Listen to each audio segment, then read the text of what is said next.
찬송가 8장 거룩 거룩 거룩 전능하신 주님 찬송 드리시면서 11월 넷째 주 주일 오전 예배를 시작하겠습니다.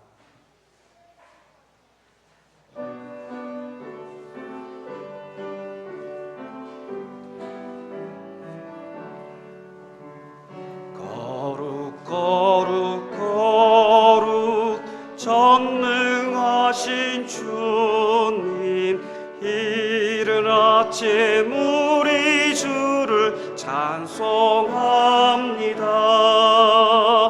거룩 거룩 거룩 자비하신 주님, 성삼위일체 우리 주로다.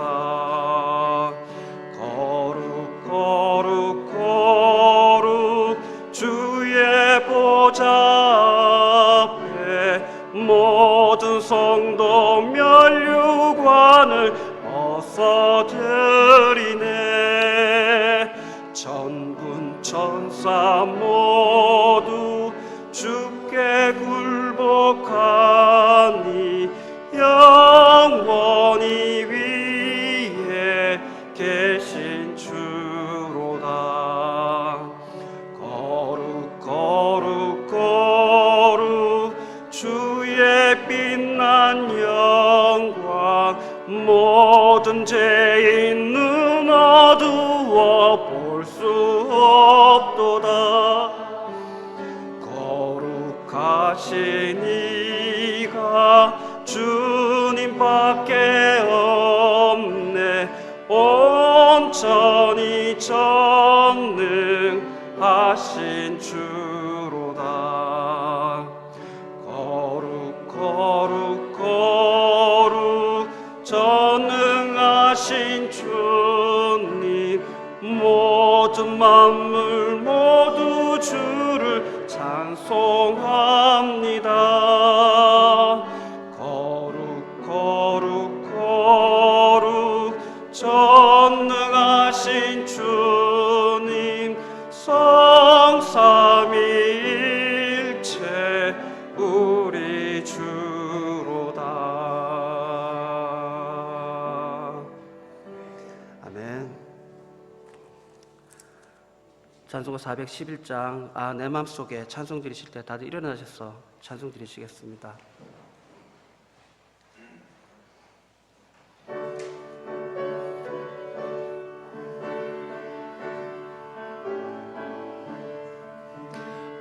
내 맘속에 참된 평화 있네. 주 예수가 주신 평화, 시험 닥쳐와도 흔들리지 않아. 귀하다 이 평안함.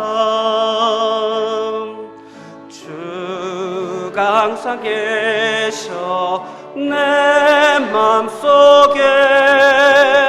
주가 항상 계셔 기쁘다. 주 나의 맘에 계셔 위로하시네. 어찌 내가 주를 떠나 살까. 이 귀한 평화 내가 받고 보니 내 슬픔이 사라지고 맘에 기쁨 넘쳐 주를 찬양하네. 평화의 임금 예수. 주가 항상 계셔 내 맘속에. 주가 항상 계셔 기쁘다.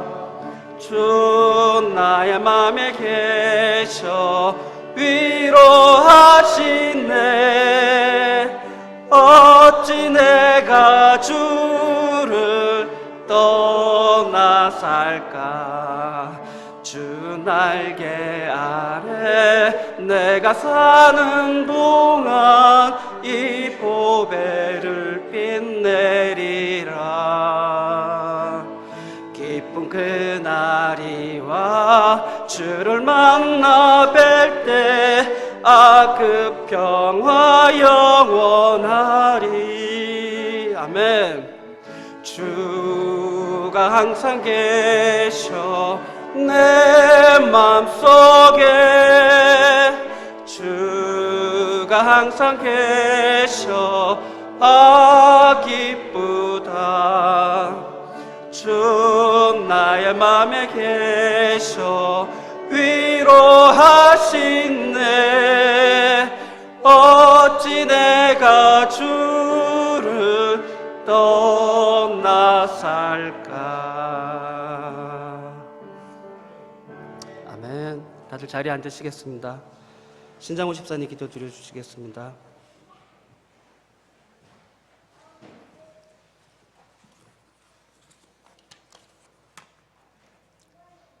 오직 예수 그리스도를 믿음으로 저희들을 구원해 주신 고마우신 하나님 아버지, 금년 초부터 지금까지 장기간 계속되는 사상 초유의 코로나19 전염병 사태에서도 저희들을 안전하게 보호해 주시고 지켜주셔서 이 시간에는 주님의 자녀들이 진리의 맛이 풍성한 주님의 몸된 교회에서 방금 부른 찬송가 가사처럼 주님이 주신 평안한 마음으로 다 함께 주님을 찬양하고, 또한 각자 있는 처소에서는 실시간 영상을 통해서 다 같이 하나님 아버지께 예배를 드릴 수 있도록 인도해 주신 아버지 하나님의 그 사랑에 먼저 감사를 드립니다. 저희들이 기도하면 항상 최상의 것으로, 가장 좋은 것으로 주님의 뜻대로 응답해 주시는 하나님 아버지, 이 시간 먼저 기도하는 것은 주님의 몸된 교회의 자녀들 가운데 오늘 이 자리에 참석하지 못하는 자녀들과 외지에 있는 우리 자녀들은 항상 영육간에 강건하여 이 세상 유혹에 흔들리지 않고 최우선으로 주님께 예배드리는 삶을 살 수 있도록 아버지께서 인도해 주시옵소서. 아버지 하나님, 주님의 몸된 교회의 자녀들은 장기간 계속 중인 코로나19 전염병과 연말연시 동정기를 맞이해서 독감 등 질병에 걸리지 않도록 아버지 하나님께서 지켜주시고 보호해 주시옵소서. 아버지 하나님, 올 한 해의 초반부터 계속되는 코로나19 전염병 사태가 하루속히 끝나게 해 주셔서 주님 자녀들이 마음 놓고 다 함께 모여 평안하게 주님께 예배를 드리고 서로 간에 교제를 할 수 있도록 아버지께서 인도해 주시옵소서. 아버지 하나님, 2020년 약 한 달 조금 더 남은 기간 동안에 주님의 몸된 교회의 올 연말 사역과 모든 일들이 주님 뜻 가운데 잘 마무리되게 도와주시옵소서.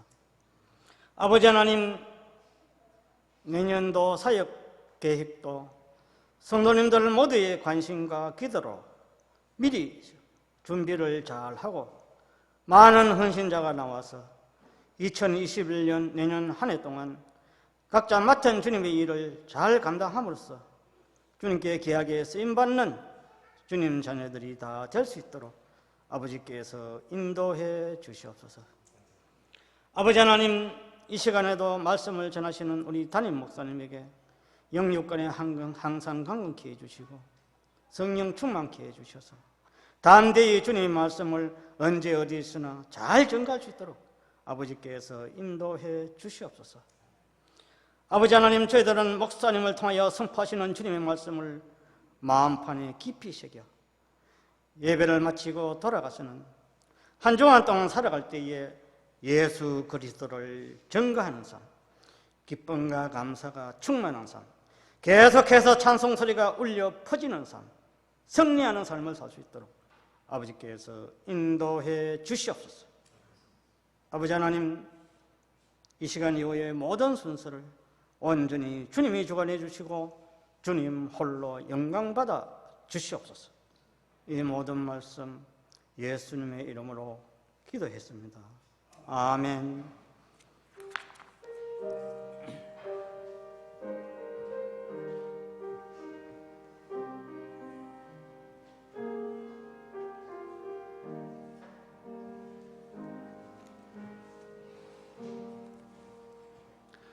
찬송가 94장 주 예수보다 더 귀한 것은 없네. 찬송 드리시겠습니다.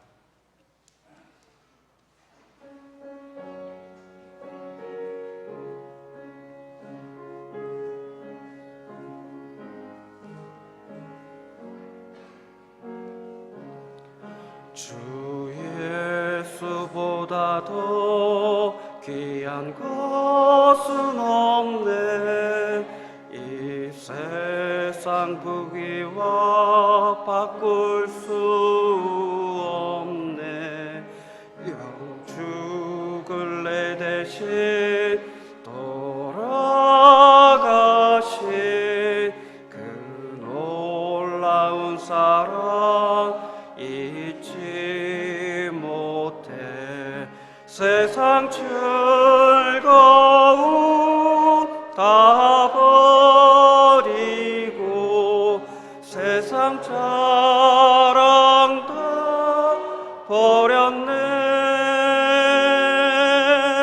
주 예수보다 더 귀한 것은 없네.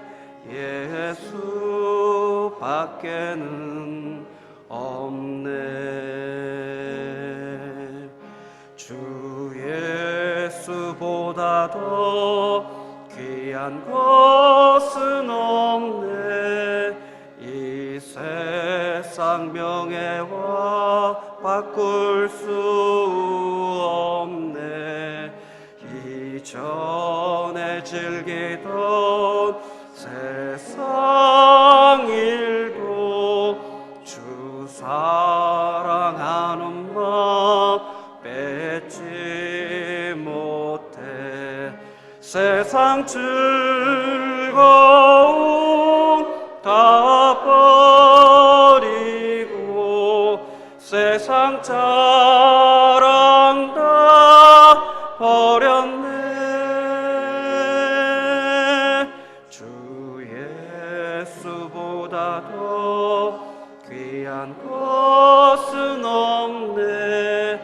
예수 밖에는 없네.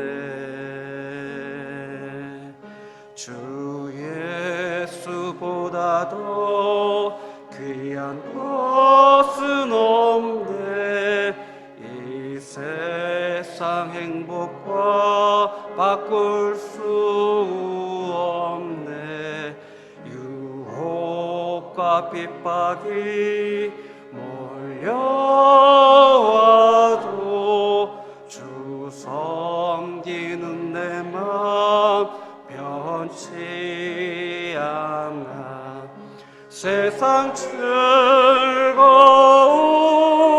다 버리고 세상 자랑 다 버렸네.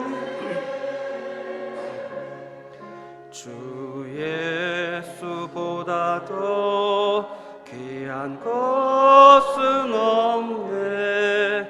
예수 밖에는 없네.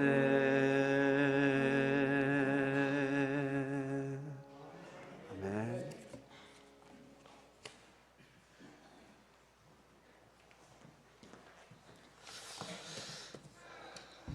오늘 예배 오신 것을 주님의 이름으로 환영합니다.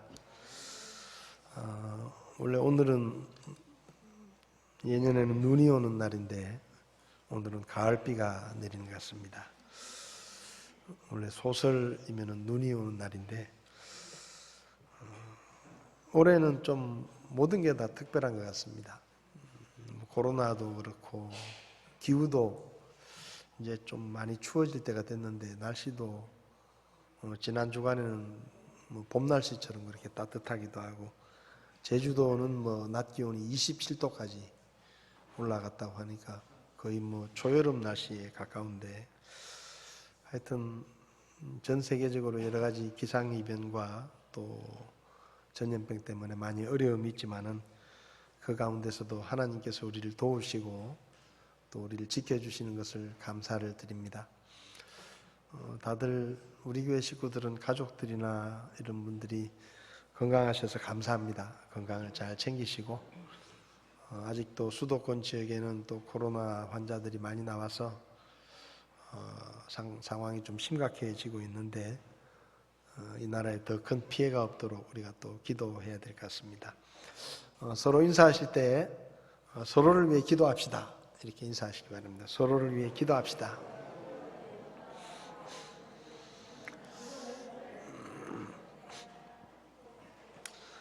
코로나 때문에 저희가 주일 오전 예배와 수요일 저녁 예배만 드리고 있습니다. 오후 예배도 거의 지금 8개월째 못하고 있고, 주일학교 또 점심 식사 이런 여러 가지 교제하는 시간들을 갖지 못하고 있는데, 서로 연락도 좀 하시고 교제하시면 좋겠습니다. 교회 오실 때는 불편하시더라도 방역수칙을 잘 지켜주시고, 설교할 때도 마스크를 해야 된다고 그래서 앞에 또 가림막을 이렇게 하면은 설교할 때 마스크를 쓰지 않으셔도 된다 그래서 또 가림막도 이렇게 했습니다. 하여튼 뭐 나이가 얼마 안 됐는데 죄송합니다만 살다 보니까 별일을 다 하는 것 같습니다. 교회 방송이 계속되고 있습니다. 방송 시청해 주시고, 또 찬양이 있는 저녁에는 성도님들의 신청 찬송을 받는 그런 코너가 있으니까 집에서 이렇게 편하게 휴대폰으로 찍으셔서 보내주시면 또 방송에 참조를 하도록 그렇게 하겠습니다. 올해는 시간이 어떻게 가는지 잘 모르겠는데 벌써 12월 달이 다가오고 있습니다. 12월 달에 사역 일정을 보면 우리 20일 셋째 주일에 우리 신장호 집사님께서 이제 정년이 되셔서 원로 집사로 추대를 하게 되고요. 25일 날은 성탄일인데 금요일입니다. 이때는 오전 11시에 저희가 교회 모여서 예배를 드리도록 그렇게 하겠습니다. 그리고 27일 날은 송년주일 예배로 드립니다. 아직 송구영신 예배를 어떻게 할지는 집사님들하고 좀 의논을 해야 될 필요가 있어서 지금 이 코로나 사태를 좀 지켜보면서 집사님들하고 의논을 해서 말씀을 드리도록 그렇게 하겠습니다. 우리 교회 식구들 중에 뭐 자녀들 이런 분들 중에 뭐 취직이나 학업 때문에 특별히 수도권 지역에 올라가 있는 그런 청년들이 많이 있습니다. 특별히 또 기억하시고, 요즘 수도권 지역에 환자들이 많이 나오니까 저절로 기도가 되고 그렇게 하는데, 특별히 서로 기억하시고 타지에 있는 우리 성도들 위해서도 기도해 주시고, 또 사업하시는 분들, 또 직장에서 일하시는 분들, 이런 코로나 시기에 큰 어려움 겪지 않도록 기도해 주시면 좋겠습니다. 오늘은 저희 교회 예배 때 대구 지역에 이사를 오셔서 저희 교회 처음 오신 분이 계시는데 반갑습니다. 오늘 예배가 복된 예배가 되셨으면 좋겠습니다. 고맙습니다.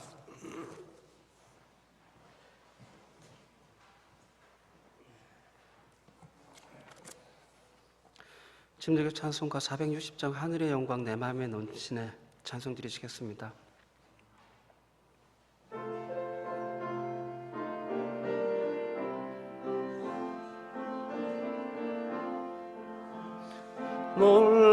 놀라운 날이었네 영원히 못 잊을 날 어둠의 길 잃고 헤매던 나 주님 찾아주셨네 고마운 친구였네 내 마음 채웠으니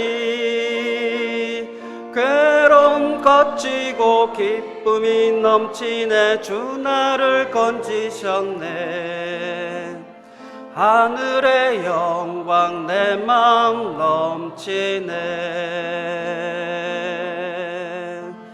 십자가 달려 구원하셨네. 내 죄를 씻었네. 어두운 마음 밝았네. 하늘의 영광 내 맘 넘치네. 이제는 확실한 소망 있네. 세월이 지나간 후 영원히 천국의 길이 살리 찬란한 그곳에서 예수님 사랑을 깨달은 날 놀라운 날이었네. 영원한 사랑과 놀라운 은혜로 나 구원 얻었다네. 하늘의 영광 내 맘 넘치네. 십자가 달려 구원하셨네. 내 죄를 씻었네. 어두운 마음 밝았네. 하늘의 영광 내 맘 넘치네. 성령의 역사로 태어나서 하나님 자녀 됐네. 날 구속하신 주 예수님과 반가이 만나는 날 얼마나 행복할까. 오 그날 기대하네. 영광과 축복이 넘치는 그날에 나 주님을 뵙겠네. 하늘의 영광 내 맘 넘치네. 십자가 달려 구원하셨네. 내 죄를 씻었네. 어두운 마음 밝았네. 하늘의 영광 내 맘 넘치네.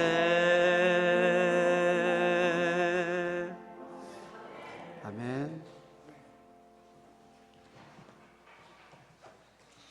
드려진 헌금을 위해서 기도하시겠습니다.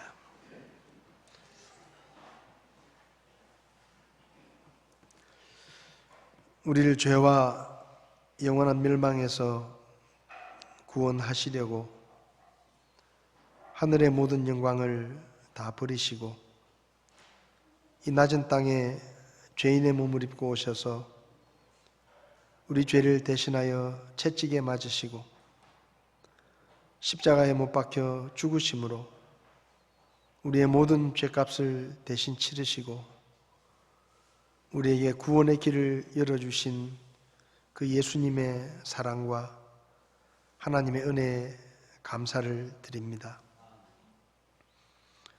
주님의 십자가가 아니었다면 우리는 죄를 용서받을 수도 없고 구원받을 수도 없었는데 하나님께서 우리를 위해 목숨을 내어주심으로 우리가 불신앙의 죄를 회개하고 예수님을 주님과 그리스도로 믿을 때 우리를 구원해 주셔서 하나님의 자녀로 삼아 주신 것을 감사합니다.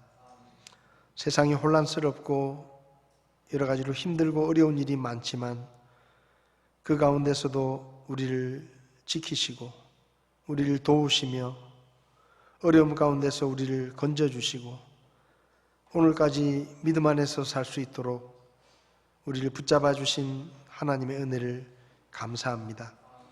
오늘 저희가 주님 앞에 드리는 예배를 기뻐 받으시고 우리의 마음이 온전히 하나님만 바라볼 수 있도록 이 시간을 도와주시기를 원합니다. 우리가 기도할 때마다 우리의 기도를 들으시고 겨자씨만한 우리의 믿음을 보시고 우리의 기도에 응답해 주시며 병든 자를 낫게 하시고 필요들을 채워주시고 어려움 가운데서 우리를 건져주시고 우리가 손대는 사업과 일터가 잘 되게 하시며 또 가정과 가족들의 건강을 지켜주시고 우리가 기도한 것 그 이상으로 우리에게 늘 응답해 주시는 신실하신 하나님의 은혜를 감사합니다.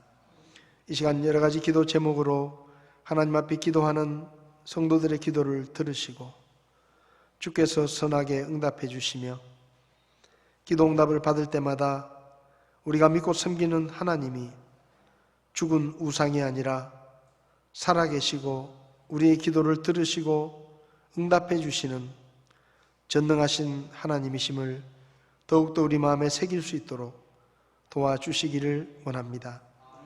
이 나라를 주께서 불쌍히 여기시고 코로나 사태가 더 악화되지 않도록 도와주시며 나라를 이끌어가는 지도자들에게 지혜를 주셔서 하나님의 때를 분별하며 또 하나님께서 그 자리에 세우신 목적을 잘 이해하고 하나님의 뜻에 따라 합당한 섬김으로 나라를 이끌어갈 수 있도록 도와주시기를 원합니다.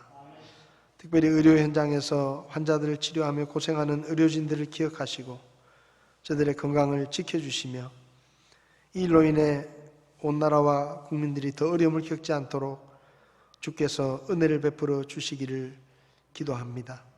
전국의 교회들을 기억하시고 목사님들을 기억하셔서 이 어려운 시기에 교회가 제 역할을 감당하게 하시며 하나님 앞에서 쓰임받는 교회가 되게 하시고 이 시대를 치유하며 회복시키는 교회가 될 수 있도록 저희들을 도와주시기를 원합니다. 어려울 때일수록 저희가 복음을 더 열심히 전하게 하시고 소망이 없는 사람들에게 예수 그리스도가 소망 되심을 힘써 전할 수 있도록 저희들을 써주시기를 원합니다. 특별히 우리 자녀들 가운데 멀리 있는 식구들 주님 기억하시고 하나님께서 건강을 지켜주시며 이 어려움의 때를 믿음으로 잘 이겨나갈 수 있도록 주께서 도와주시기를 원합니다. 우리가 선교하는 교회들과 선교사님들을 기억하시고 어려운 환경 가운데서도 주님의 도우심으로 필요들이 채워지게 하시고 사역의 열매로 하나님 앞에 영광을 돌릴 수 있도록 주님께서 도와주시옵소서. 이 시간 예배 중에 하나님의 것을 구별해서 하나님 앞에 헌금을 드립니다. 여러 가지로 쓸 것이 많고 어려운 가운데서 믿음으로 하나님의 것을 구별해서 하나님 앞에 드리는 성도들의 헌신을 주님께서 받으시고 주께서 더 풍성하게 채워주셔서 우리가 주님 앞에 드리는 일과 어려운 이웃들에게 베푸는데 우리의 손길이 더 풍성해지게 하나님께서 도와주시기를 원합니다. 물질뿐만 아니라 우리의 온 마음을 담아 주님 앞에 헌금할 수 있도록 이 시간을 도와주시기 원하며 예수님의 이름으로 기도했습니다. 아멘.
이 시간 자리에서 일어나셔서 하나님의 말씀을 함께 보시겠습니다. 오늘 하나님의 말씀은 마태복음 6장 33절에 있는 말씀 한 절만 같이 보시겠습니다. 마태복음 6장 33절 말씀 같이 읽도록 하겠습니다. 오직 너희는 첫째로 하나님의 왕국과 그분의 의를 구하라. 그리하면 이 모든 것을 너희에게 더하시리라. 아멘.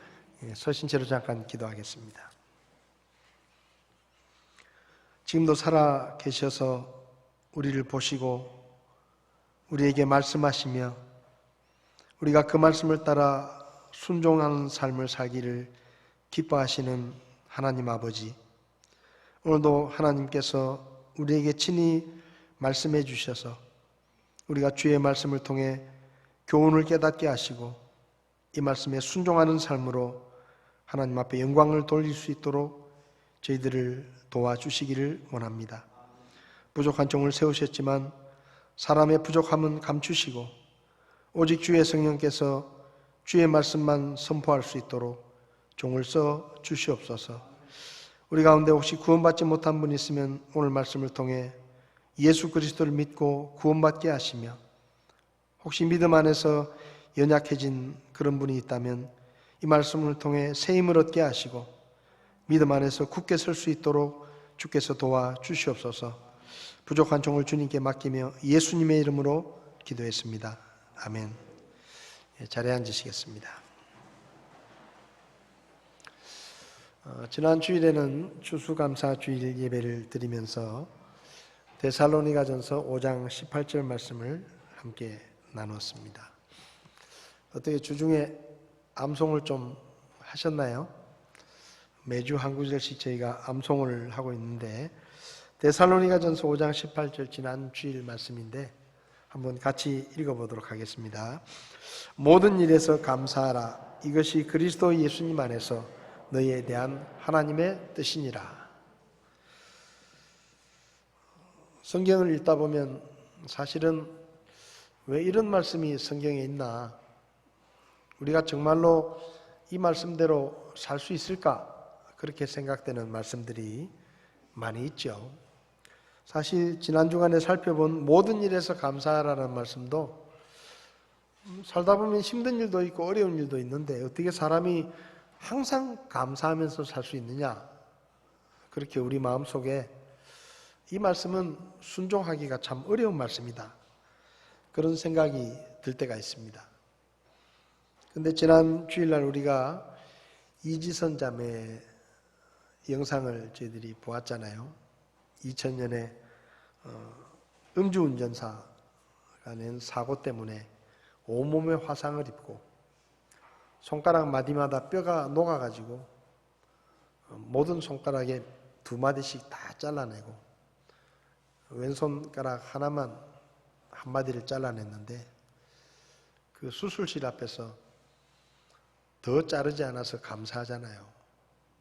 그렇게 이야기했다는 영상을 저희들이 보았습니다. 어떤 일이든지 불평하려고 생각하면 한도 끝도 없고 모든 일들이 다 불평할 일입니다.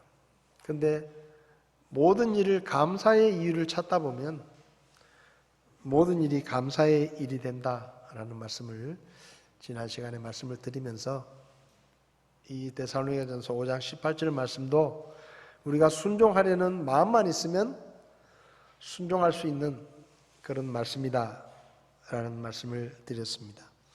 오늘도 마태복음 6장 33절 말씀인데요.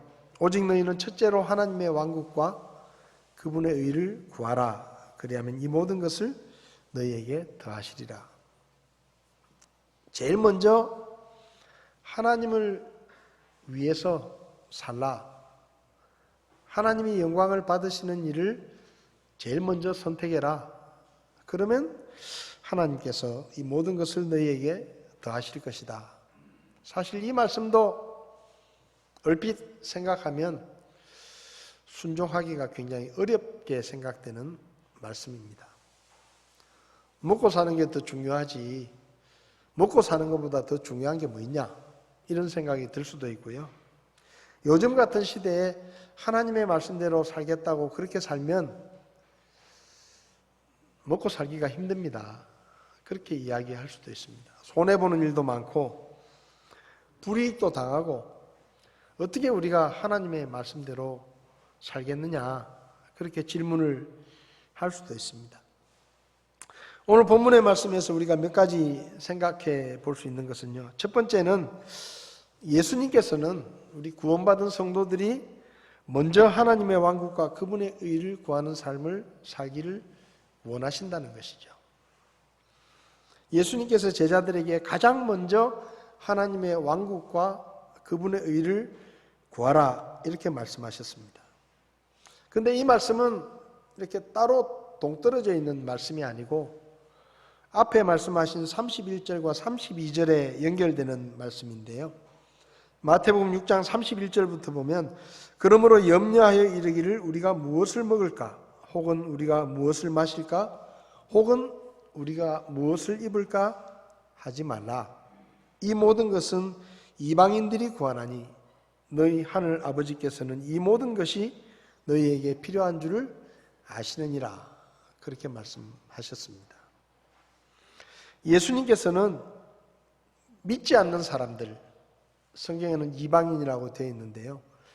하나님을 믿지 않는 사람들은 무엇을 먹을까, 무엇을 마실까, 무엇을 입을까를 염려하면서 먹을 것, 마실 것, 입을 것을 삶의 최우선순위에 둔다. 그렇게 말씀하셨습니다. 그런데 구원받은 사람은 그렇게 살지 말고 먹고 사는 것을 삶의 최우선순위에 두지 말고 먼저 하나님의 왕국과 그분의 의를 구하는 삶을 살아야 된다라고 말씀하십니다. 여기 예수님께서 말씀하실 때 오직 너희는 첫째로라고 말씀하셨는데 여기 첫째로라는 말은 우선순위에 관한 말씀입니다. 그러니까 예수 믿기 전에는 돈 버는 일이 제일 우선이고 먹고 사는 것이 제일 중요하고 더 좋은 음식을 먹고 더 좋은 옷을 입고 더 좋은 집에 살고 더 좋은 차를 타는 것이 인생의 목표고 그것이 삶의 최우선순위였다고 하면 구원받은 다음에는 예수님을 믿은 다음에는 그 우선순위가 좀 바뀌어야 된다라고 말씀하신 것입니다. 사실 믿지 않는 사람들은 먹고 사는데 목숨을 건 것 같아요. 돈 버는 일에 목숨을 걸었다 해도 과언이 아닙니다. 지난 10월 12일 날부터 사회적 거리두기 단계가 2단계에서 1단계로 이제 내려갔었습니다. 근데 그때 제가 뉴스를 보고 참 깜짝 놀랐어요. 12월 12일 0시부터 이제 그동안 문을 닫았던 유흥주점이나 클럽들이 이제 다시 문을 여는 겁니다. 근데요, 뉴스를 보니까 그 유흥주점과 클럽 앞에 밤 12시에 문을 여는데 밤 12시에 얼마나 많은 사람들이 그 문 앞에서 기다리는지 몰라요. 그 문이 열리기를 기다리는 거예요. 수많은 사람들이 그것도 한밤중에 술집 앞에서 또 클럽 앞에서 그 문이 열리기만을 간절히 기다리는 겁니다. 그리고 문이 딱 열리니까 막 서로 뛰어 들어가는 거예요. 먼저 들어가려고. 왜 그런지 모르겠어요. 뭐 그 술집에 안 가면 죽습니까? 예? 클럽에 안 가면 죽습니까? 근데 그 클럽이 술집이 문을 연다고 하니까 그 앞에서 그냥 한밤중에 그것도 줄을 서서 기다리는 거예요. 거기 들어가 보겠다고. 그것도 제일 먼저 들어가 보겠다고. 이해가 안 됐어요. 이해가 안 돼. 요즘도 코로나 환자가 지금 300명씩 이상이 막 나옵니다. 근데요, 유명 관광지에 놀러 가겠다고 고속도로는 여전히 막히고 유흥주점이나 클럽에는 아직도 사람들이 바글바글거리고 카페나 맛집 같은 데는 손님이 꽉 찹니다. 먹고 사는 일에 목숨을 걸은 것 같아요. 맛집 찾아다니는 일에 이 코로나 사태 속에서도 맛집 찾아가가지고 좋은 음식 먹겠다고 술집에 가서 인생을 즐기겠다고 줄을 서서 기다리는 그런 이 시대 사람들의 모습을 보면서 예수님께서 말씀하신 대로 야, 무엇을 먹을까? 무엇을 마실까? 무엇을 입을까? 또 백화점에서 옷 세일한다 그러면 또 줄을 쫙 서 있잖아요.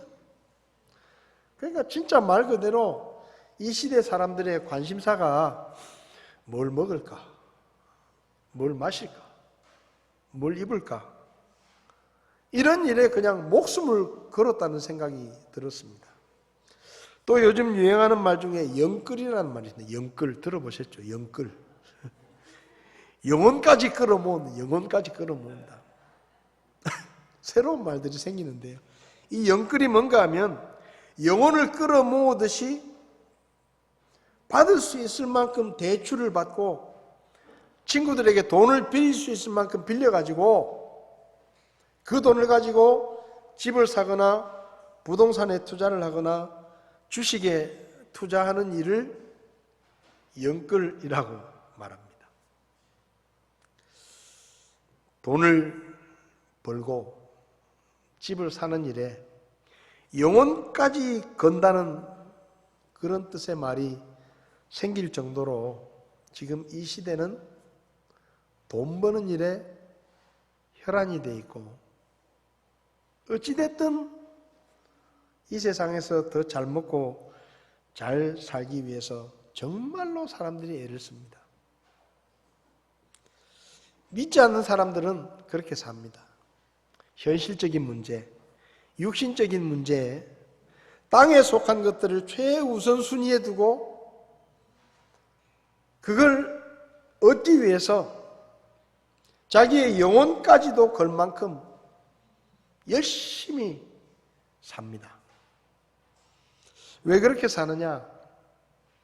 영적인 세계를 알지 못하기 때문에 이 세상이 전부라고 생각하니까, 이 세상에서 잘 먹고 잘 사는 것이 인생의 성공이라고 생각하니까 이 세상에 사는 동안에 조금 더 잘 먹고 좀 더 잘 입고 좀 더 잘 즐기고 인생을 즐기며 사는 것이 인생의 목표가 되어버린 것입니다.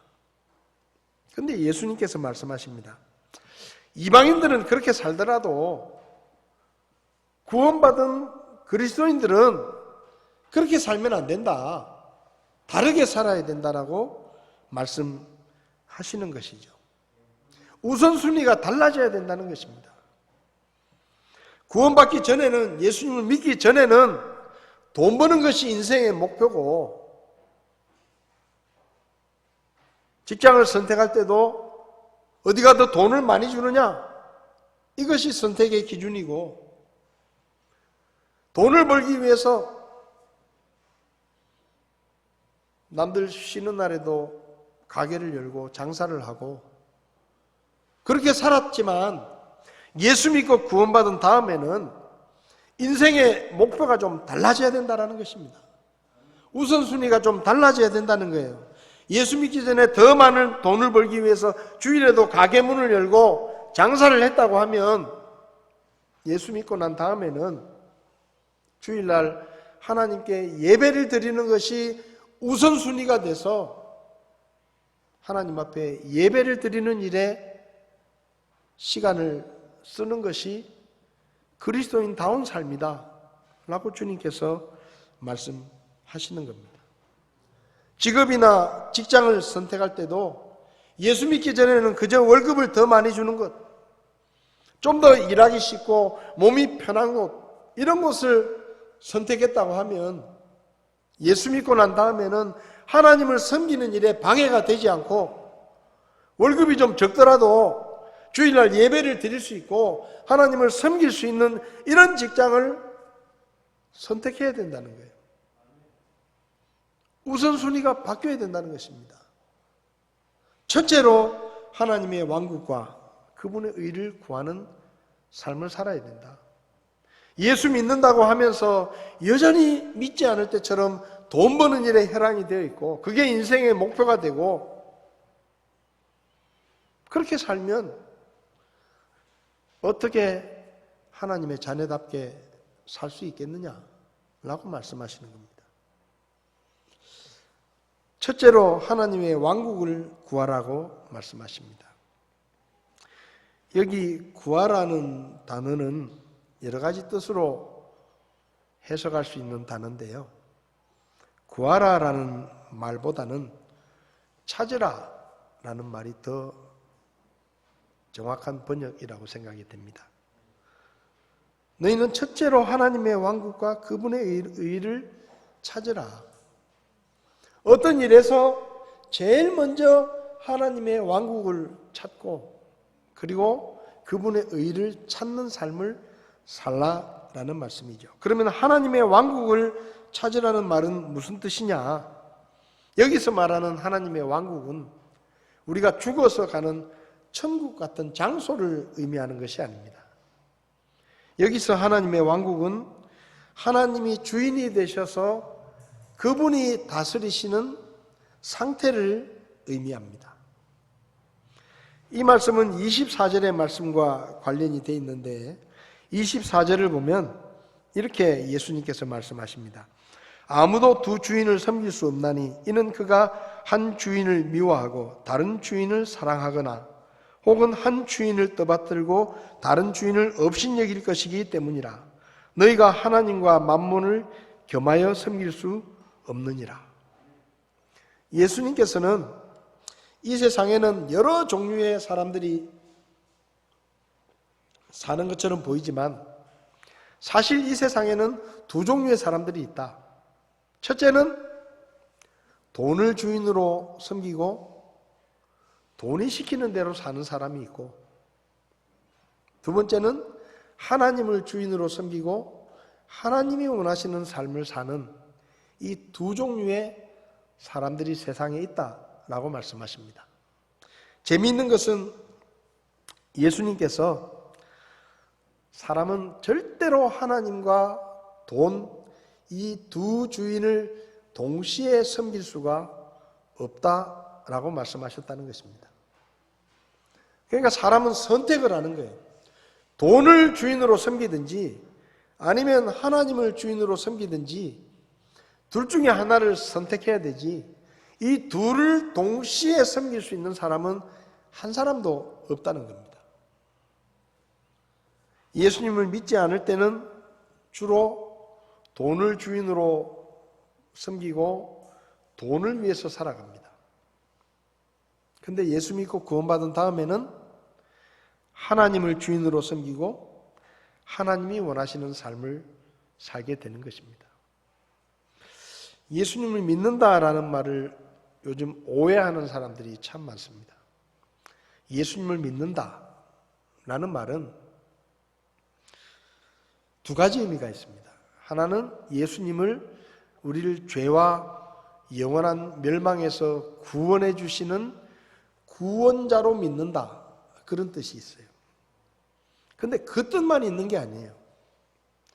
예수님을 구원자로 믿을 뿐만 아니라 예수님을 믿는다라는 말 속에는 예수님을 내 인생의 주인으로 믿고 받아들인다라는 뜻도 있습니다. 사도행전 16장 31절을 보면 빌립보 간수가 내가 뭘 해야 구원을 받겠느냐라고 사도 바울과 그 일행들에게 묻습니다. 그때 사도 바울이 말하기를 16장 31절에 그들이 이르되 주 예수 그리스도를 믿으라. 그리하면 네가 구원을 받고 내 집이 받으리라 라고 말씀합니다. 어떻게 해야 구원을 받는다고요? 주 예수 그리스도를 믿어라.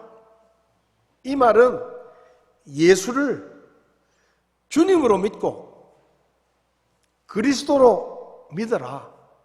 그러면 구원을 받는다는 거예요. 구원을 받으려면 예수님을 죄와 멸망에서 구원하시는 구원자로 믿을 뿐만 아니라 그분을 내 인생의 주인으로 모시고, 지금까지는 내가 주인 노릇하면서 살았는데 그 주인의 자리에 예수님을 주인으로 모시고 그분이 원하시는 삶을 살겠다라고 결정하는 것이 예수님을 믿는 것이다, 그런 의미입니다. 오늘날 많은 사람들이 지옥에 가기 싫어서 나를 지옥에서 건져주실 구원자 예수님은 믿고 싶어 합니다. 그 예수님은 누구나 믿고 싶어 해요. 근데 그 예수님을 내 삶의 주인으로 받아들이는 것에 대해서는 고개를 흔드는 사람들이 많습니다. 나를 구원해 주시는 것은 좋지만 내 주인으로 예수님이 들어오시는 것은 그건 안 됩니다. 그렇게 생각하는 사람들이 많습니다. 그런데 성경 말씀에 의하면 예수님을 구원자로 믿는 믿음뿐만 아니라 그분을 주인으로 믿고 받아들이는 믿음이 있어야 그게 바로 구원받는 믿음이라고 성경은 말씀합니다. 그러니까 예수님을 믿는다고 하면서 믿지 않는 사람처럼 여전히 먹을 것, 마실 것, 입을 것, 자기가 주인이 돼서 자기가 하고 싶은 것을 하면서 사는 사람은 어떻게 보면 반쪽짜리 믿음을 가진 사람이다라고 이야기할 수 있는 겁니다. 사도 바울은 골로새서 3장에서 구원받은 사람은 땅에 있는 것들에 애착을 두지 않고 위에 있는 것을 사모하고 하늘에 있는 것들에 애착을 두고 살아가야 한다라고 말씀합니다. 우리가 정말로 구원받은 사람이라고 하면 돈을 주인으로 섬기고 내가 주인으로 살았던 그 과거의 삶을 버리고 나를 위해 목숨을 내어주신 그 예수 그리스도를 나의 구원자일 뿐만 아니라 내 생명의 은인, 내 생명의 주인으로 그분을 받아들이고 구원받은 후에는 그분을 위해서 사는 삶을 살아야 된다라는 말씀입니다. 여기 하나님의 왕국을 찾으라는 말은 무슨 말입니까? 어떤 일 가운데서든지 제일 먼저 우리의 주인이신 하나님의 다스리심을 받고 그분이 원하시는 것이 무엇인지를 생각하고 행하면서 살라는 말씀입니다. 여러분, 우리가요, 주인을 잘 알아야 됩니다. 예를 들면, 내가 친구한테 차를 빌렸다고 칩시다. 아니면 친구 집을 내가 잠깐 빌려서 산다고 생각해 보십시오. 만약에 내가 친구가 멀리 외국에 가가지고 한 1년 정도 그 친구 집에 들어가 산다고 칩시다. 근데 그 집에 들어가 보니까 이 집 구조가 별로 마음에 안 들어요. 안방이 너무 넓어. 그래서 안방을 좀 줄이고 거실을 좀 넓혔으면 좋겠어요. 그래서 친구가 외국에 있으니까 내 맘대로 리모델링을 합니다. 집을 뜯어 고치는 거예요. 그럼 되겠어요? 그럼 잘하는 일입니까, 그게? 내가 집주인이 아니에요. 근데 내 맘대로 그냥 뭐 거실을 넓히고 안방을 줄이고 베란다도 보니까 베란다도 좀 넓히면 좋겠다 싶어가지고 벽도 다 뜯어내고 베란다도 막 넓히고 내 맘대로 내 집인 것처럼 그렇게 하면 됩니까, 안 됩니까? 돼요, 안 돼요? 그렇게 하면 안 됩니다. 내가 주인이 아니에요. 친구한테 차를 빌렸어요. 근데 차가 노란색이야. 근데 나는 노란색을 별로 안 좋아해. 나는 초록색이 좋아요. 그래서 그냥 친구 차 빌렸는데 내 맘대로 그냥 가가지고 초록색으로 칠해달라고. 그렇게 하면 됩니까? 그건 주인을 무시하는 행동이에요. 여러분, 우리가 예수님을 믿는다라고 우리가 결정을 했을 때 그 믿음 속에는 예수님을 구원자로 믿는 믿음뿐만 아니라 주님으로 믿고 앞으로 주님으로 섬기면서 살겠다라는 우리의 결심이 포함이 된 겁니다. 그럼 우리가 어떻게 살아야 됩니까? 주인에게 물어보고 살아야 돼요. 내가 뭘 하고 싶을 때 주인에게 물어봐야 되는 겁니다. 하나님, 나는 이걸 하고 싶은데 내가 주인이 아니고 하나님이 주인이시니 주인 생각은 어떻습니까? 의논을 하고 물어봐야 되는 거예요. 나는 이걸 사고 싶은데, 나는 이걸 하고 싶은데 내가 주인일 때는 내 맘대로 사면 되고 내 맘대로 하면 돼요. 근데 구원받은 후에는 내가 주인이 아니고 예수님을 내 인생의 주인으로 모셨으니까 그분에게 물어봐야 되는 거예요. 예수님, 내가 이걸 하고 싶은데 해도 괜찮겠습니까? 물어봐야 되는 거예요. 그게 하나님의 왕국을 찾으라는 말입니다. 제일 먼저 내가 하고 싶은 대로 할 게 아니라 내 실제적인 주인이신 예수님께 물어보라는 거예요. 그리고 그분이 오케이를 하면 하라는 겁니다. 물어보지도 않고 내 마음대로 해서는 안 된다는 거예요. 첫째로 하나님의 왕국을 구하라는 말은 그분이 주인이라는 것을 인정하고 그분의 다스림을 받아들이고 그분이 원하시는 삶을 살아야 된다는 말입니다. 내 돈이니까 내 맘대로 쓰고 내 몸이니까 내 맘대로 쓰고 내 집이니까 내 맘대로 쓰고 그게 아니다 이 말이에요. 이제 주인이 바뀐 거예요. 내가 주인이 아니란 얘기예요. 그것을 인정하고 주인이신 하나님이 원하시는 일을 하면서 살아야 된다. 그것이 바로 하나님의 왕국을 찾는 삶을 말합니다. 그 다음에 하나님의 왕국과 그분의 의를 구하라 라고 말씀하셨습니다. 여기서 의라는 말은 디카이오시네라는 그리스어를 썼는데 이 말의 뜻은 선하다 그런 뜻이 있고요. 옳다라는 그런 뜻이 있습니다. 그러니까 여기 그분의 의라는 말은 선하고 옳은 것을 말합니다. 그런데 앞에 그분의 의라고 되어 있으니까 사람이 보기에 선하고 옳은 것이 아니라 하나님이 보시기에 선하고 옳은 것을 말합니다. 다시 말하면 구원받은 사람들은 무엇을 하든지 하나님 앞에서 하나님이 선하고 하나님이 옳다라고 인정하시는 것을 먼저 찾아야 된다는 거예요. 믿지 않는 사람들은 하나님이 이 세상을 창조하셨다라는 것을 모릅니다. 그리고 하나님이 이 세상의 주인이라는 것을 모릅니다.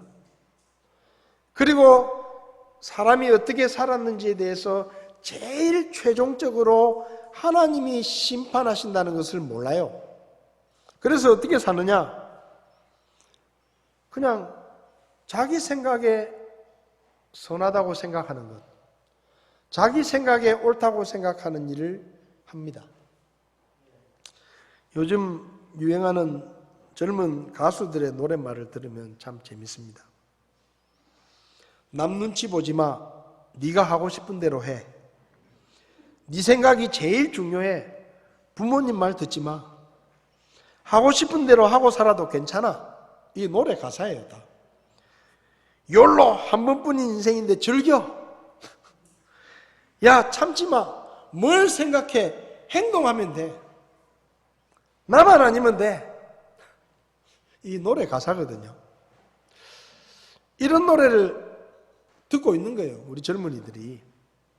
그래서 그런지 요즘 젊은이들은 좀 다른 것 같아요. 제가 청년일 때하고 지금 청년들의 모습하고는 너무 달라요. 이런 노래를 자주 듣다 보니까 진짜 자기 마음대로 하고 싶은 걸 하는 것 같아요. 자기가 하고 싶은 거 하고 남 생각 안 하고 자기만 좋으면 되고 그렇게 사는 것 같아요. 성경을 보면 사사시대 때 이스라엘 백성들이 그렇게 살았습니다. 하나님을 잊어버리고 그냥 자기 생각에 좋은 일, 자기 생각에 선한 일을 하면서 살았습니다. 그래서 사사기 21장 25절을 보면 그때에는 이스라엘에 왕이 없었으므로 사람마다 자기 눈에 옳은 것을 행했다라고 기록하고 있습니다. 그냥 자기 생각에 옳으면 하는 거예요. 자기 생각에 그게 좋다고 생각되면 하는 겁니다. 하나님을 알지 못하는 사람들은 사사시대의 이스라엘 백성들처럼 삽니다. 각자 자기 눈에 옳은 것을 행했다. 여러분, 하나님을 알지 못하는 사람들은 이것이 하나님이 보실 때 옳은 일이냐, 그 생각도 안 합니다. 생각도 안 해요. 그냥 자기가 생각할 때 좋은 일이면 합니다. 자기가 생각할 때 이것이 자기에게 유익하다 생각이 들면 해요.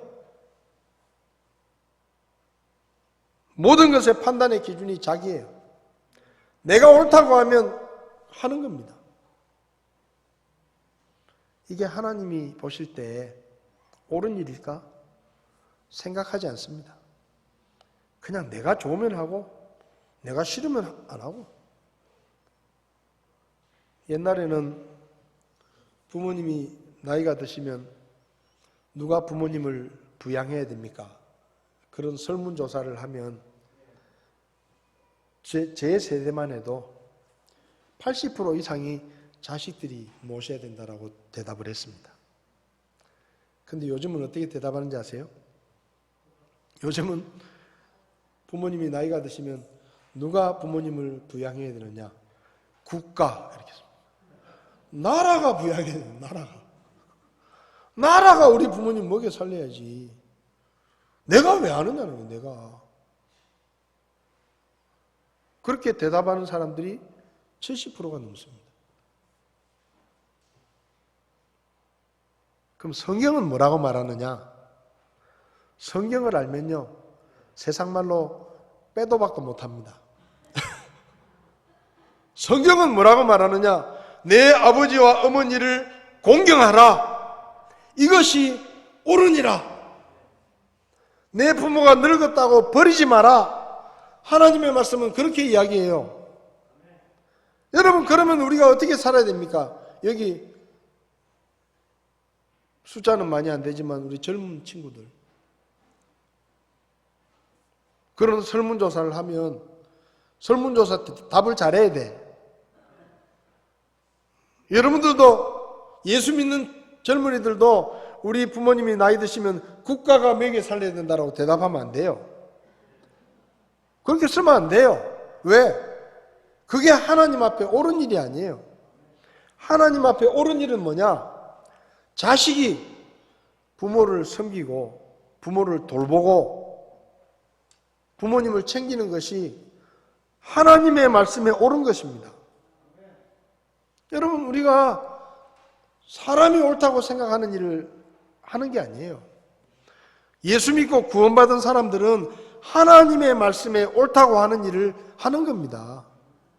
그게 옳은 거예요. 하나님을 알지 못하는 사람들은 그렇게 대답할 수 있어요. 그렇게 살아도 돼요. 근데 예수 믿는 사람들은 그렇게 살면 안 되는 겁니다. 예수 믿는 사람들은 어떤 일을 할 때 이것이 하나님 앞에서 옳은 일이냐? 이것을 제일 먼저 생각해야 되는 거예요. 이게 하나님 말씀에 맞는 일이냐?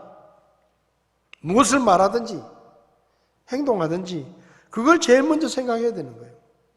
로마서 12장에 뭐라고 말씀했습니까?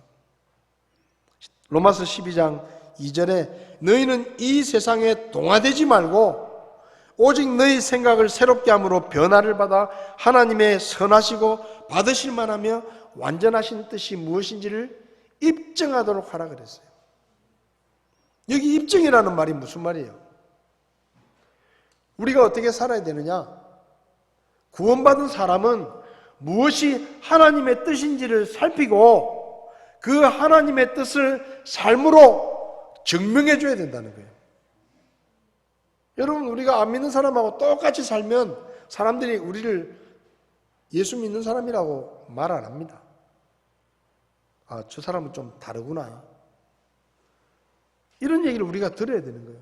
아, 저 사람은 하나님을 믿는다 그러더니 예수 믿는다 그러더니 좀 다르구나.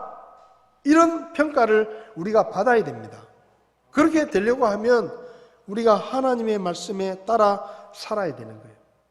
하나님 앞에서 옳은 일을 해야 되는 겁니다. 물론 그게 쉬운 일은 아니에요. 우리가 하나님 앞에서 옳은 일을 한다, 하나님 말씀에 따라 모든 일을 행한다 그러면 사람들이 웃어요. 비웃을 수 있습니다. 아이고, 내가 아는 사람 중에 예수 믿는 사람 많은데 너처럼 별난 놈 없다. 너 혼자 예수 믿는다고, 너만 그렇게 말씀대로 산다고, 너만 그렇게 깨끗하게 산다고, 아이고 참 쓸데없는 고생한다. 잔소리 들을 수도 있어요. 제가 전에 말씀드렸잖아요. 제가 직장 생활할 때 수요일 날 예배 드리러 교회 가야 된다 그러니까 제 위에 그 계장님이 하시는 말씀이, 엠마, 젊은 놈의 자식이, 우리 교회 니보다 나이 많은 교회 집사들도 많은데 그 사람들도 수요일 날 교회 안 간다. 네가 뭐 집사보다 높냐? 그러는 거예요. 별나다 이 말이에요. 첫 달 회식 자리가 돼가지고 사장님이 신입사원이라고 소주병을 가져와가지고 이군 한잔 해라. 그래서 제가, 사장님 정말 죄송한데요, 저는 예수 믿는 사람이라서 술은 안 마십니다. 정말 죄송합니다. 혹시 사이다 한 잔 제가 따라주시면 제가 마시겠습니다. 그러니까 옆에 제 고참들이 인상을 팍팍 쓰면서요, 젊은 놈의 자식이 버르장머리 없이 사장님이 주는 그 술 한 잔 받아 먹으면 되지, 지가 무슨 예수야 이러면서. 근데 여러분, 그렇게 해야 되는 거예요. 그렇게 해야 되는 겁니다. 왜? 그것이 하나님 앞에서 옳은 일이니까. 손해를 보더라도, 불이익을 당하더라도, 사람들에게 손가락질을 받더라도 우리는 하나님의 말씀에 옳은 것을 행하면서 사는 사람이라는 것을 사람들에게 보여줘야 되는 거예요. 왜? 그게 예수 믿는 사람이에요. 예수 믿는 사람들이 세상 사람들처럼 똑같이 세상적인 방법으로 세상 사람들처럼 살면 우리가 어떻게 그들에게 하나님을 보여줄 수 있겠습니까? 사도행전 3장을 보면 베드로와 요한이 성전에 기도하러 가다가 그 성전 앞에서 구걸하는 사람을 만났는데 그 사람은 날 때부터 걷지 못한 사람이에요.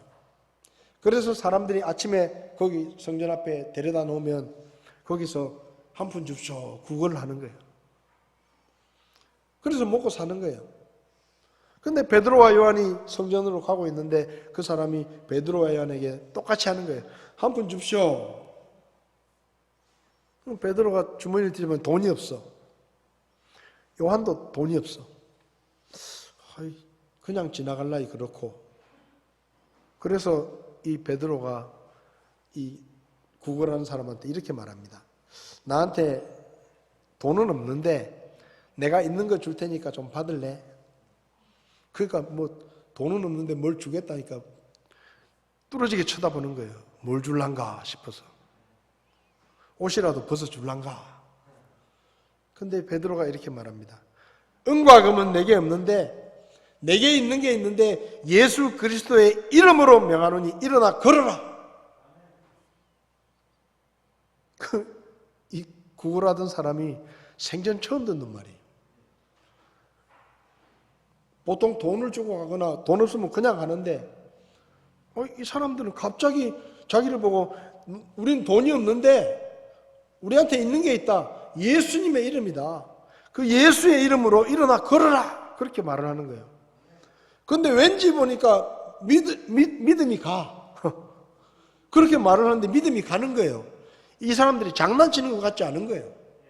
그리고 이 사람도 많이 들었어요. 예수님이 뭐 기적을 행하고 예수 이름으로 많은 기적들이 행해졌다는 걸 들었어.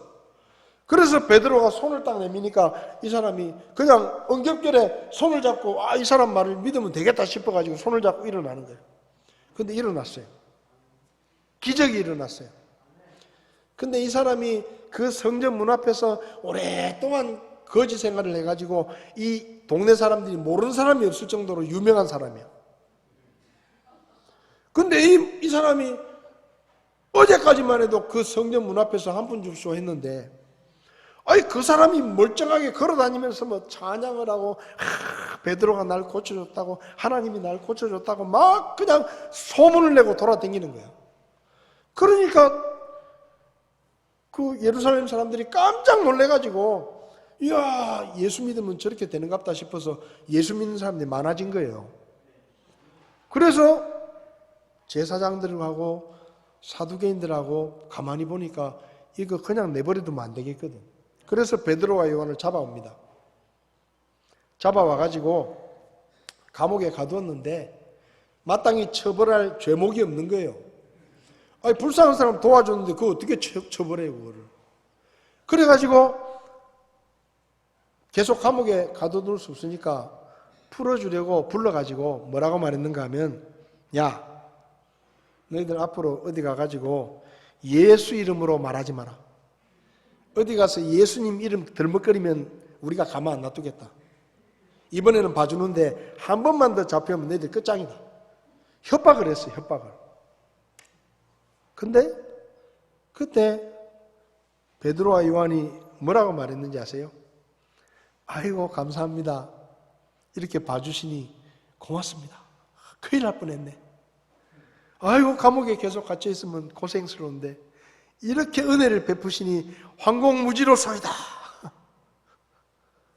그렇게 말할 줄 알았어요. 근데 베드로와 요한이 또 고개를 뻣뻣하게 들고 하는 말이 이렇게 말합니다. 사도행전 4장 17절을 보면, 다만 그 일이 백성 가운데 더 널리 퍼지지 못하도록 우리가 그들을 엄히 위협하여 그들이 이제부터는 이 이름으로 아무에게도 말하지 못하게 하자 하고, 그들을 불러 그들에게 예수님의 이름으로 결코 말하지도 말고 가르치지도 말라고 명령하니라. 근데 그러나 베드로와 요한이 그들에게 응답하여 이르되, 너희 말을 듣는 것이 하나님의 말씀을 듣는 것보다 하나님의 눈앞에서 옳은지 너희가 생각해봐라. 야, 우리가 너희 말을 듣는 게 옳으냐, 하나님의 말씀을 듣는 게 옳으냐, 니들도 양심이 있으면 생각을 해봐라, 이 말이에요.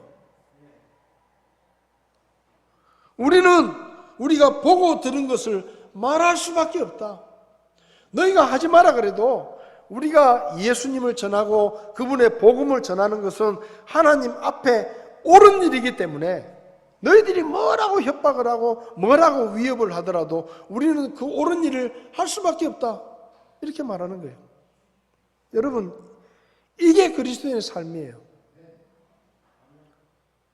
그리스도인은 하나님이 보시기에 옳은 일은 손해를 보더라도 해야 됩니다. 손가락질을 받더라도 해야 되는 거예요. 예수 믿는 사람들이, 교회가 오늘날 왜 믿지 않는 사람들로부터 손가락질을 받습니까? 믿는다고 말하면서 자기들도 안 믿는 사람하고 똑같이 하는 거예요. 비양심적으로 살고 편법을 쓰고 그렇게 사니까 하나님 앞에서 옳은 일을 하면서 살아야 되는데, 말씀에 맞는 삶을 살아야 되는데, 믿는다고 말은 하면서도 하나님의 말씀은 뒷전이고 그냥 안 믿는 사람하고 똑같이 사니까 욕을 먹는 거예요. 베드로와 요한은 목숨의 위협을 받으면서도 우리는 하나님 앞에서 옳은 일을 해야 된다 하고 그들은 담대하게 선택을 했습니다. 고린도전서 10장 31절을 보면, 너희가 먹든지 마시든지 무엇을 하든지 모든 일을 하나님의 영광을 위해서 하라고 말씀하셨습니다.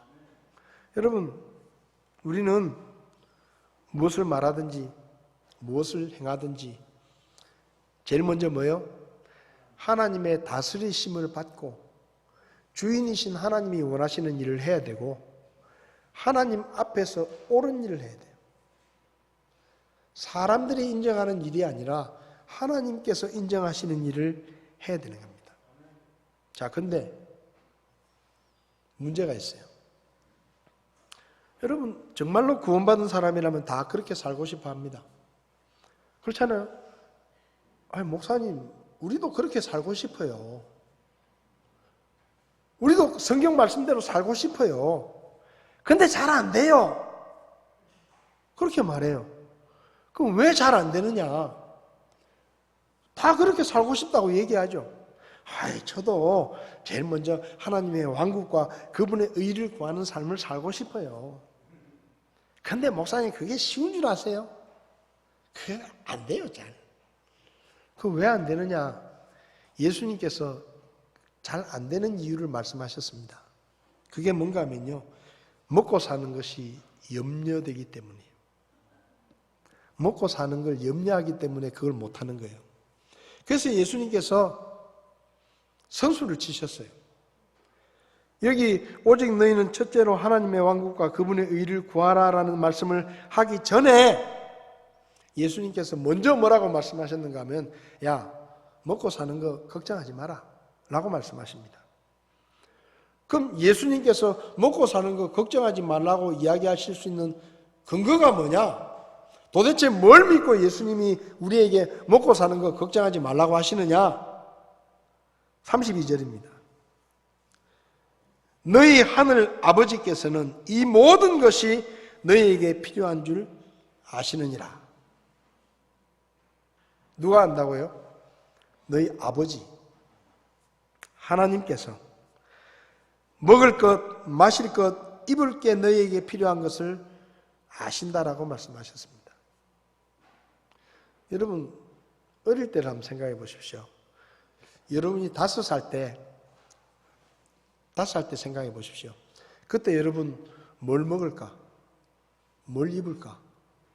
뭘 마실까? 걱정했었습니까? 예? 여러분 5살 때 지하철 타면 그런 분 있어요.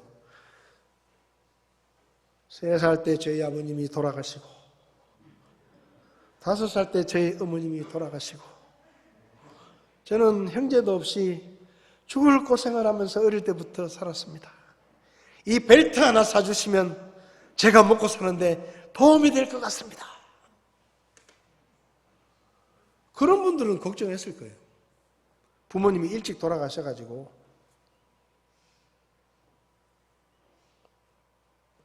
영진아 너 뭐 먹을까 걱정하면서 사냐? 예? 뭐 먹을까 걱정하면서 살아? 걱정 안 하지? 왜 안 하는지 아세요? 배고플 때 되면 부모님이 밥 차려주는 거예요. 목마를 때 엄마 물 주세요 하면 물도 친절하게 떠다 주는 거예요. 여기 예수님께서 말씀하십니다. 하나님은 너희 아버지라는 거예요. 아버지. 너희 아버지가 설마 너희를 굶기고 설마 너희를 헐벗게 하시겠느냐. 그래서 예를 들어서 말씀하시죠. 야, 이 세상에 새가 얼마나 되는지 아냐?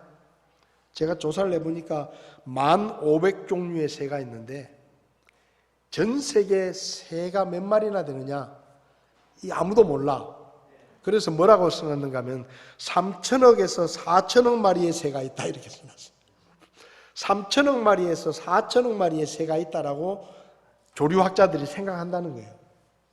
그런데 3천억 마리의 새를 누가 먹이느냐? 하나님이 먹이신다.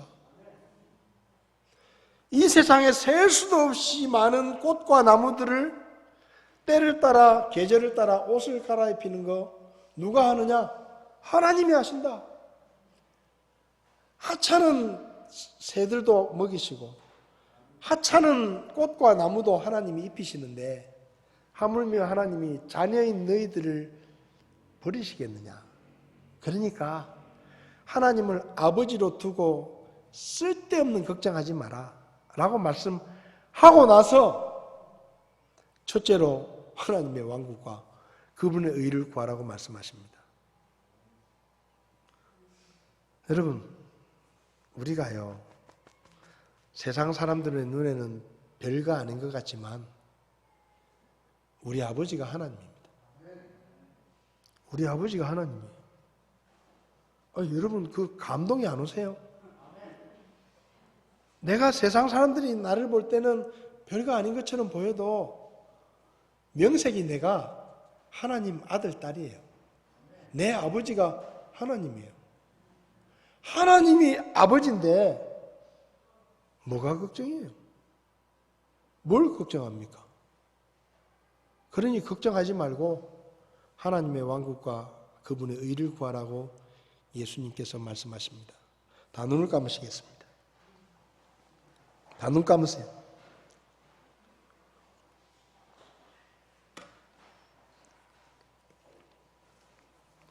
하나님이 여러분 아버지라는 걸 좀 아십시오. 예? 여러분 아버지가 하나님이시라니까요.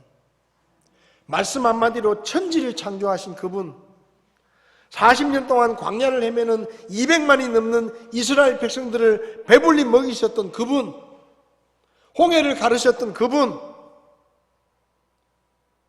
그분이 저와 여러분들의 아버지예요. 뭘 걱정하십니까? 이제 걱정하지 마십시오. 아버지 믿고 걱정하지 마십시오. 그리고 먼저 하나님의 나라와 그분의 의를 구하십시오. 하나님이 원하시는 일을 하십시오. 이러다가 못 먹고 살지 걱정되더라도 일단 하십시오. 일단 그분의 말씀에 순종하십시오. 그러면 나머지는 그분이 책임집니다. 그걸 우리가 믿어야 돼요. 다 눈을 감고 여러분의 아버지가 누군지를 생각해 보시기 바랍니다. 그리고 결심하십시오. 내가 지금부터라도 하나님의 왕국과 그분의 의를 구하는 삶을 살겠습니다. 결심하고 하나님 믿고 그렇게 살아보십시오. 그러면 하나님께서 여러분의 필요들을 채워주실 것입니다. 혹시 여러분 가운데 목사님 제가 교회에 왔지만 제가 아직 예수님을 믿지 않습니다. 저는 하나님하고 상관없는 사람입니다. 근데 오늘 설교를 들으며 저도 예수 믿겠습니다. 저도 하나님의 자녀가 되고 싶습니다. 저도 모든 죄를 용서받고 구원받기 원합니다. 그런 분 계시면 오른손을 잠깐 들어주시면 제가 기도해 드리겠습니다.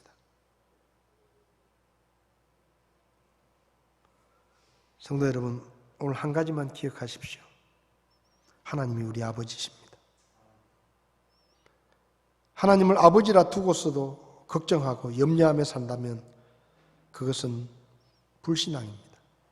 저와 여러분들이 하나님 아버지를 믿고 그분께 모든 것을 맡기고 첫째로 그분의 왕국과 그분 앞에 옳은 일을 행하며 하나님 앞에 쓰임받는 우리가 될 수 있기를 바랍니다.